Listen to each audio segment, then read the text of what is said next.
يا حمام المدينة سلم على نبينا. Assalamualaikum warahmatullahi wabarakatuh. Selamat datang di sesi bedah kitab kita kali ini.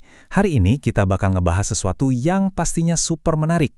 Kita akan menggali adab dan tata krama sholat Jumat dari sebuah karya klasik yang luar biasa, yaitu Kitab Sabilal Muhtadin.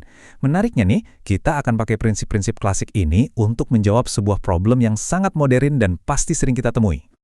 Oke, coba jujur deh, pernah nggak sih kalian ngerasa gatal banget pengen ngecek HP pas khutbah lagi jalan? Mungkin khutbahnya terasa agak panjang, atau HP di kantong terus-terusan bergetar minta dicek. Harus diakui, ini godaan yang sangat nyata buat kita semua di zaman sekarang. Nah, mari kita bahas ini. Karena disinilah kita nemuin konflik yang seru banget antara kebiasaan modern kita dengan aturan ketat fikih Islam klasik. Kira-kira, gimana sih ulama terdahulu memandang kebiasaan kita sekarang? Yuk kita bedah sama-sama. Masuk ke bagian pertama, kewajiban sholat Jumat. Sebelum kita ngomongin soal HP, kita harus paham dulu nih, siapa aja sih yang sebenarnya wajib hadir ke masjid? Berdasarkan kitab Sabilal Muhtadin, karya Syekh Muhammad Arsyad Al-Banjari, sholat Jumat itu wajib buat laki-laki merdeka, berakal, balik, dan mukim.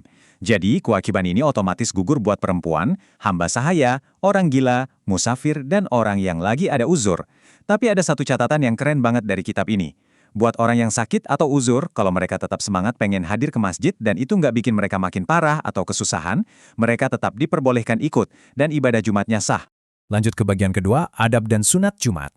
Nah, yang bikin bagian ini benar-benar menarik adalah kita nggak cuma bahas kewajiban minimal, tapi gimana caranya kita bisa panen pahala maksimal.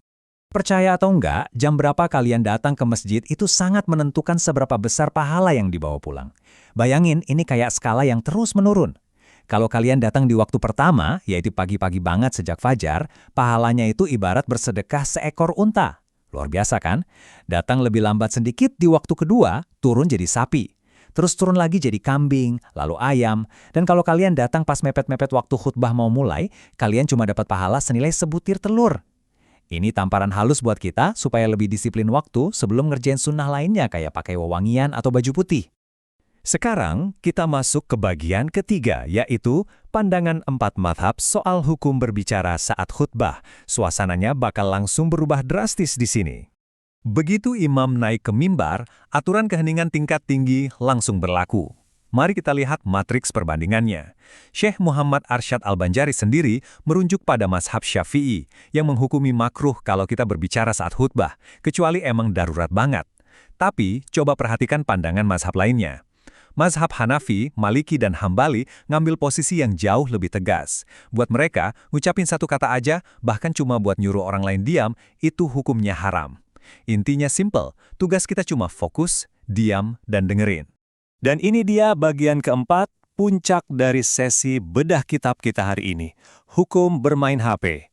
Gimana aturan klasik dari abad ke-18 ini berlaku buat benda canggih di kantong kita?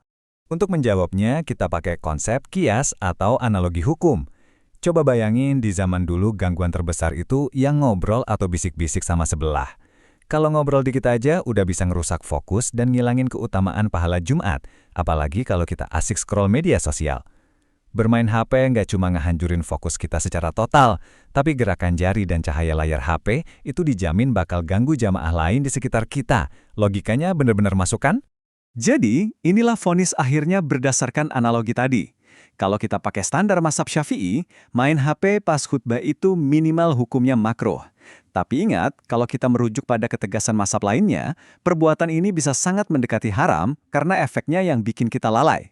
Tentu aja selalu ada pengecualian darurat. Buka HP itu boleh kalau misalnya ada kondisi darurat nyawa atau kalian terpaksa buka aplikasi Al-Quran digital karena posisinya dapat di luar masjid dan benar-benar nggak bisa dengar suara khotib. Akhirnya, kita sampai di bagian kelima, refleksi dan kesimpulan. Jadi, poin krusial yang harus kita bawa pulang hari ini adalah, mari kita resapi kutipan ini sebentar.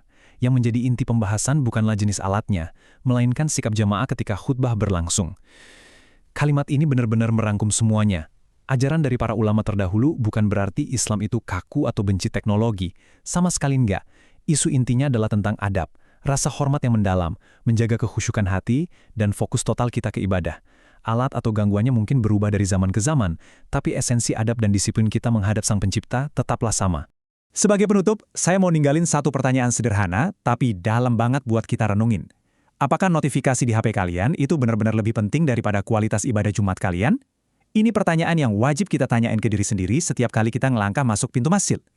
Terima kasih banyak udah nyempetin hadir di sesi bedah kitab kita hari ini. Semoga penjelasan tadi bermanfaat dan bikin ibadah Jumat kita jauh lebih bermakna lagi. Assalamualaikum warahmatullahi wabarakatuh.